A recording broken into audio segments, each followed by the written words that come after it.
We get a lot of people who want to know how to use clamshell bead tips. So today I'm going to show you how to do that. So this is the clamshell bead tip.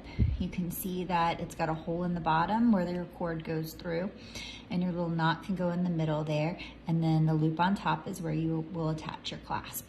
So the first thing that I'm going to want to do is put a knot in the end of my silk or whatever cord you're using. Today I'm going to be using a Griffin silk.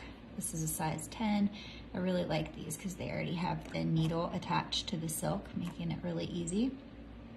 So I'm just going to do 2 little knots at the very end of my silk. And I'm actually even going to grab it with my pliers and pull it nice and tight. These are knotting pliers. I love them. And then I'm just going to cut off this excess. And then you're going to string on the clamshell bead tip. And then I'm just going to make 2 knots at the end. And then see how that goes in there nicely? Then I can attach my clasp to it. And I can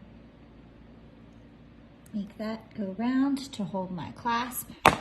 Then I'm going to give this a little bit of dab of glue so it holds tight. And then I'm just going to close that down.